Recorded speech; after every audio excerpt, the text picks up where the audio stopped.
Assalamualaikum warahmatullahi wabarakatuh. Halo teman-teman semua, kami dari kelompok 6 di mata kuliah Audit Forensik dan Investigasi akan membahas materi mengenai korupsi yang diampu oleh Ibu Elsa Fitri Amran, SE, MM, MSI. Baiklah kawan-kawan, sebelumnya perkenalkan kami anggota dari kelompok 6. Yang pertama, Atika Mengsariozu dengan NIM 1830403011. Yang kedua, Ega Indini Nurindah dengan NIM 1830403027.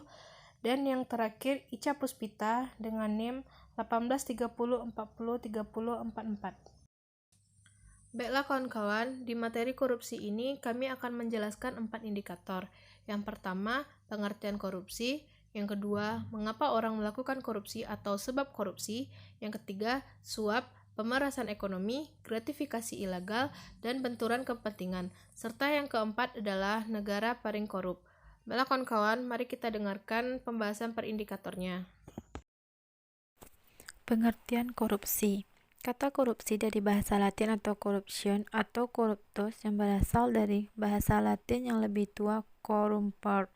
Istilah korupsi dalam bahasa Inggris corruption dan corrupt, dalam bahasa Perancis corruption, dan dalam bahasa Belanda corruptie yang menjadi kata korupsi dalam bahasa Indonesia. Henry Campbell Black dalam Black's Law Dictionary menjabarkan korupsi adalah perbuatan yang dilakukan dengan maksud memberikan beberapa keuntungan yang bertentangan dengan tugas dan hak orang lain. Perbuatan seorang pejabat atau seorang pemegang kepercayaan yang secara bertentangan dengan hukum, secara keliru menggunakan kekuasaannya untuk mendapatkan keuntungan untuk dirinya sendiri atau untuk orang lain, bertentangan dengan tugas dan hak orang lain. Korup adalah buruk, rusak, busuk. Mengkorup adalah merusak, menyelewengkan atau menggelapkan barang atau uang milik perusahaan atau negara atau tempat kerjanya. Korupsi adalah penyelewengan atau penyalahgunaan uang negara atau perusahaan dan sebagainya untuk keuntungan pribadi atau orang lain. Berdasarkan Undang-Undang Nomor 31 Tahun 1999,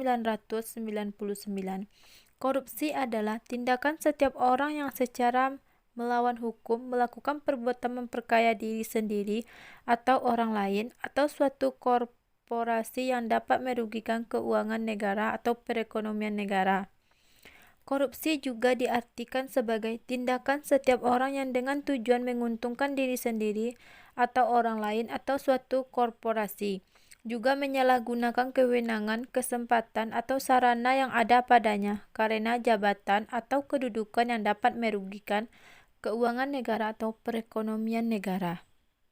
Korupsi adalah perilaku tidak jujur atau ilegal, terutama dilakukan orang yang berwenang. Arti lain korupsi adalah tindakan atau efek dari membuat seseorang berubah dari standar perilaku moral menjadi tidak bermoral. Baiklah, saya Atika Mengsariozu akan membahas indikator yang kedua, yaitu mengapa orang melakukan korupsi atau sebab korupsi. Terdapat beberapa teori yang menyebutkan penyebab dari korupsi.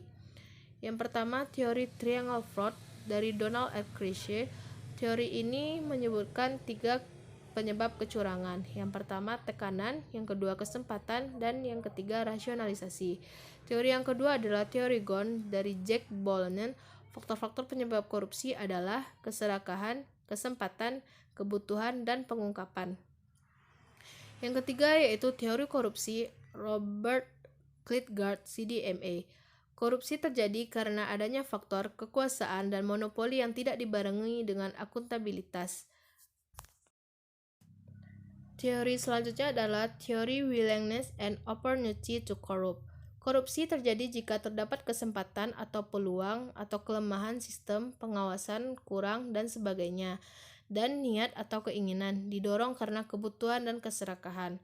Teori yang selanjutnya yaitu teori cost-benefit model. Menurut teori ini, korupsi terjadi jika manfaat korupsi yang didapat atau dirasakan lebih besar dari biaya atau risiko atau nilai manfaat bersih korupsi itu. Dan berdasarkan motivasi pelaku, korupsi dibedakan menjadi 5, yakni korupsi karena kebutuhan, korupsi karena ada peluang, korupsi karena ingin memperkaya diri, korupsi karena ingin menjatuhkan pemerintah, dan korupsi karena ingin menguasai suatu negara. Baiklah, saya Ega Indini Nurinda akan menjelaskan pembahasan berikutnya mengenai suap, pemerasan ekonomi, gratifikasi ilegal, dan benturan kepentingan. Yang pertama yaitu suap.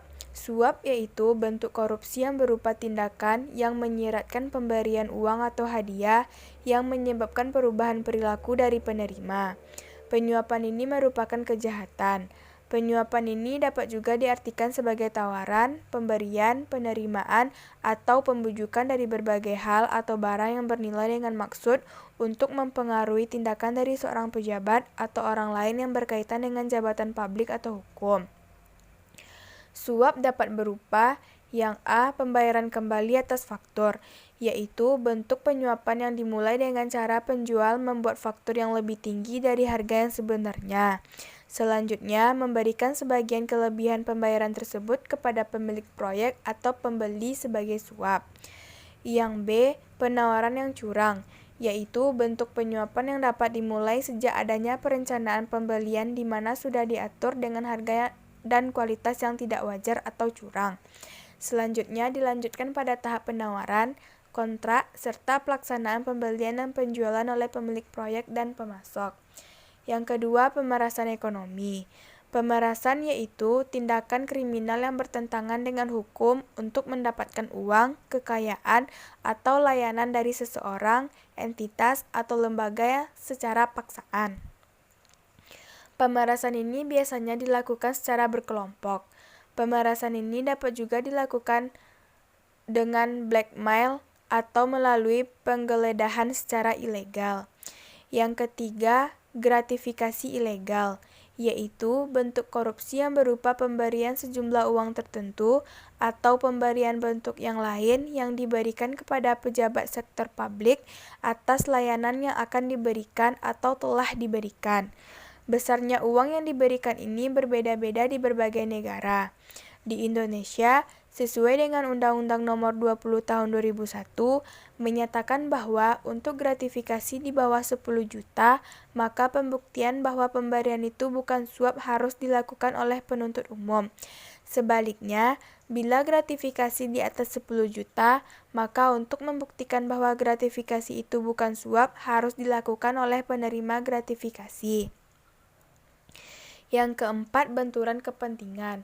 Benturan kepentingan yaitu bentuk korupsi yang berupa keadaan yang menimbulkan risiko di mana pertimbangan atau tindakan yang profesional yang berkaitan dengan kepentingan yang utama terpengaruh secara tidak wajar oleh kepentingan yang kedua dan selanjutnya.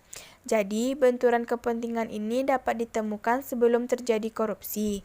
Benturan kepentingan ini dapat terjadi pada skema penjualan barang dan jasa atau pada skema proses pembelian atau pengadaan barang dan jasa.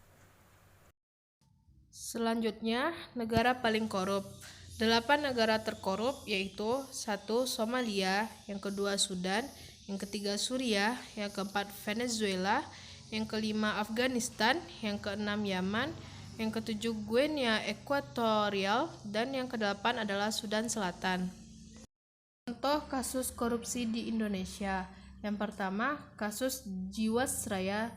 Dugaan kasus korupsi yang menjerat PT Asuransi Jiwasraya Persero menjadi sorotan publik dalam beberapa hari terakhir. Jiwasraya sebelumnya mengalami gagal bayar polis kepada nasabah terkait investasi saving plan sebesar 12,4 triliun rupiah. Produk tersebut adalah asuransi jiwa berbalut investasi hasil kerjasama dengan sejumlah bank sebagai agen penjual. Akibatnya, negara mengalami kerugian lebih dari 13,7 triliun. Setelah melakukan penyidikan sejak 17 Desember 2019, Kejaksaan Agung menetapkan 5 orang tersangka. Mereka adalah Direktur Utama PT Hansen International Tbk, Beni Jokro Saputro, mantan Direktur Keuangan PT Asuransi Jiwasraya Hari Prasetyo, dan Presiden Komisaris PT Trada Alam Mineral Tbk Heru Hidayat.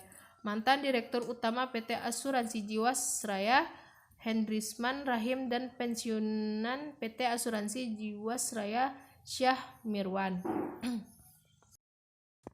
Kasus yang kedua adalah kasus Asabri. Kasus PT Asabri juga menjadi sorotan dalam beberapa waktu terakhir. Hal itu menyusul pernyataan Menteri Koordinator Bidang Politik, Hukum, dan Keamanan, Mahfud MD, yang mengatakan ada indikasi korupsi di tubuh Asabri. Meski belum diketahui secara pasti karena sedang dalam kajian, total kerugian negara diyakini mencapai 10 triliun rupiah. Sepanjang 2019, saham-saham milik Asabri mengalami penurunan sekitar 90%. Kasus yang ketiga adalah kasus Pelindo.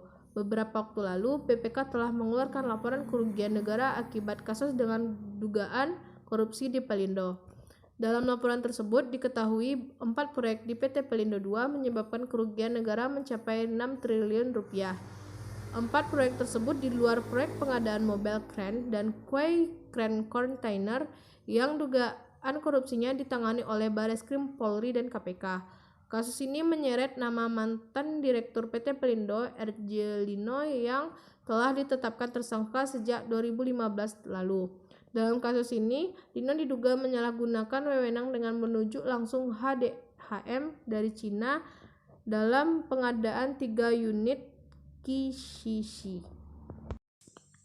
Sejarah perundang-undangan korupsi di Indonesia dapat dikelompokkan dalam beberapa peraturan perundang-undangan yang pernah lahir berkaitan dengan upaya pemberantasan tindak pidana korupsi, diantaranya delik-delik korupsi dalam KUHP, Peraturan Pemberantasan Korupsi Penguasa Perang Pusat Angkatan Darat dan Laut, Undang-Undang Nomor 24 PRP Tahun 1960 tentang Pemberantasan Tindak Pidana Korupsi, Undang-Undang Nomor 3 Tahun 1971 tentang Pemberantasan Tindak Pidana Korupsi, Undang-Undang Nomor 31 Tahun 1999 tentang Pemberantasan Tindak Pidana Korupsi, dan Undang-Undang Nomor 20 Tahun 2001 tentang perubahan atas Undang-Undang Nomor 31 Tahun 1999 tentang Pemberantasan Tindak Pidana Korupsi.